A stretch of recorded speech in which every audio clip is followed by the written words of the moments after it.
തുളസിയില നുള്ളുമ്പോൾ ശ്രദ്ധിക്കേണ്ട പ്രധാന കാര്യങ്ങളെക്കുറിച്ചാണ് ഇന്നത്തെ വീഡിയോയിൽ പറയുന്നത്.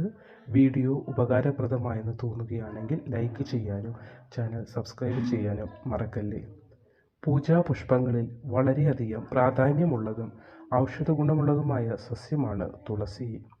ഭഗവാൻ വിഷ്ണുവിന് ഏറ്റവും പ്രധാനപ്പെട്ട പുഷ്പമാണിത്.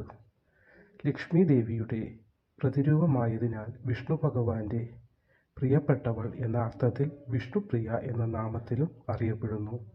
സംസ്കൃതത്തിൽ തുളസി എന്നാൽ തുലനമില്ലാത്തത് എന്നാണ് അർത്ഥം.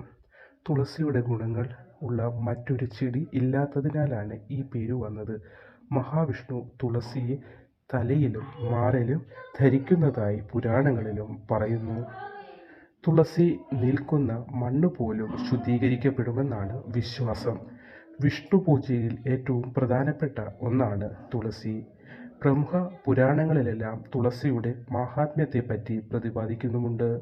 തുളസിയുടെ മഹത്വം വെളിവാക്കുന്ന ചില ഐതിഹ്യങ്ങളും നിലവിലുണ്ട്.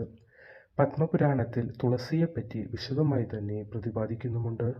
മരണസമയത്ത് വിഷ്ണു ഭഗവാനെ സ്മരിക്കുന്നയാൾ വിഷ്ണുപാദത്തിലെത്തും. തുളസി വിറവ് കൊണ്ട് ദഹിപ്പിക്കപ്പെടുന്നയാളിന് പുനർജന്മം ഉണ്ടാകില്ല.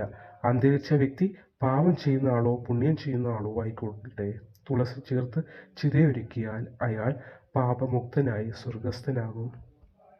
തുളസിക്ക് വെള്ളമൊഴിച്ച ശേഷം വിഷ്ണു ഭഗവാനെ മനസ്സിൽ ധ്യാനിച്ച് തുളസിച്ചെടിയെ 3 തവണ പ്രദക്ഷിണം ചെയ്തിട്ട് വേണം തുളസി ഇല ഇറുത്തെടുക്കുവാൻ. ഇങ്ങനെ ചെയ്യുമ്പോൾ തീർച്ചയായും ശരീരശുദ്ധി അത്യാവശ്യമാണ്. തുളസിച്ചെടിയുടെ സമീപത്ത് അശുദ്ധമായി ചെല്ലുവാൻ പാടുള്ളതല്ല.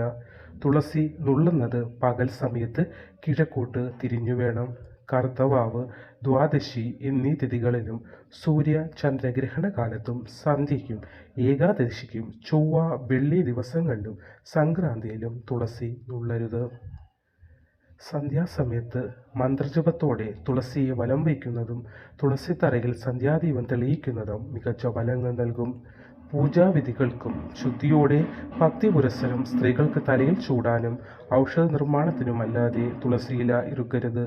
കാരണം തുളസി അത്ര പരിപാവനവും അമൂല്യവുമായ ഒരു ചെടിയാണ്. വ്യാഴം, ബുധൻ, ശുക്രൻ എന്നീ ദശാകാലങ്ങളുള്ളവർ തുളസിയെ പ്രദക്ഷിണം വയ്ക്കുന്നത് മോക്ഷശാന്തിക്ക് വളരെ ഉത്തമമാണ്. കൃഷ്ണ തുളസിയാണ് ഏറ്റവും ഉത്തമമായത്.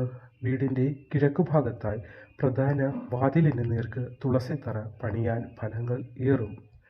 ഗൃഹത്തിൻ്റെ തറയിലിരിപ്പിൽ നിന്നും തുളസിത്തറ താഴ്ന്നു പോകുവാൻ പാടുള്ളതല്ല. ഒന്നിലധികം തൈകൾ തുളസിത്തറയിൽ നട്ടുവളർത്താം.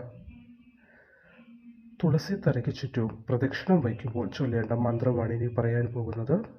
പ്രസീദ തുളസീദേവി പ്രസീദ ഹരിവല്ലഭേ ക്ഷീരോദ മദനോദ്ഭൂതേ തുളസീ ത്വാം നമാമ്യഹം. നമസ്കാരം.